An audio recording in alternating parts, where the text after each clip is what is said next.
Нұр-Сұлтан қаласындағы қоғамдық көліктерде күніне бірнеше рет санитарлық тазалау жұмыстары жүргізіледі. Біздің тілшіміз Ақсәуле Байменшина қазір тікелей эфирге шығып, дезинфекциялау шараларының қалай іске асып жатқаны туралы баяндайды. Ақсәуле, сіз тікелей эфирдесіз. Марал, біз қазір Елорданың ескі теміржол вокзал ауданында аялдамада қоғамдық көліктің ішінде тұрмыз. Дұрыс айтасыз, қазір қаладағы барлық автобустар қайта-қайта автобустарға қайта-қайта дезинфекция жасап жатыр. Санитарлық тазалау шаралары қажет, себебі инфекцияны таратпау керек. Автобус деген өзіміз білеміз, адам көп жүретін жер, қоғамдық көлік, бірі түсіп, бірі мініп жатады. Сондықтан мына қолмен ұстайтын жерлердің барлығын көлік жүргізушілері қайта-қайта сүртіп алып отыр. Бірақ дегенмен біз таңертеңнен бері қалада жүрміз. Қазір аялдамаларда адам өте аз, автобустардың ішінде де бірең-сараң жолаушы.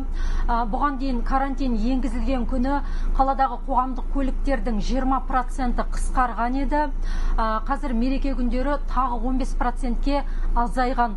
Ол дұрыс деп ойлаймын, себебі көшеде қазір адам жоқ.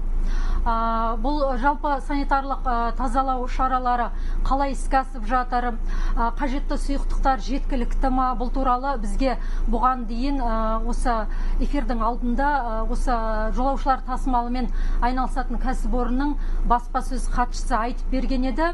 Режиссер соны эфирге қосса. Күнделікті санитарлық тазалау жұмыстары жүреді, оны жүргізушілер өздері жүргізеді. Ол негізі көп уақыт алмайды, бір 3-5 минут, өйткені адам ұстайтын жерлерді сүртіп өту, енді өздеріңіз көрпандай ондай көп емес, жалпы былай шүберекпен өте салуға болады. Арнайы дезраствормен жасалады. Санитарлық барлық жұмыстар Қазақстанда жасалған, яғни адамдарда аллергияны тудырмайды. Қажетті сұйықтықтар жеткілікті ма? Барлығы жеткілікті.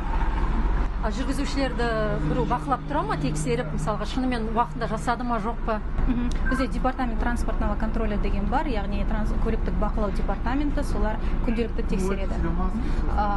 Көруге болады, осы жерде жүр 3 адам.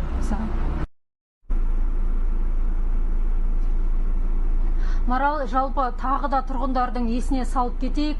Карантиннің аты карантин, сондықтан осы демалыс күндер жалпы алдағы уақытта да үйден көп шықпауға тырысу керек. Әзірге мендегі бар ақпарат осы.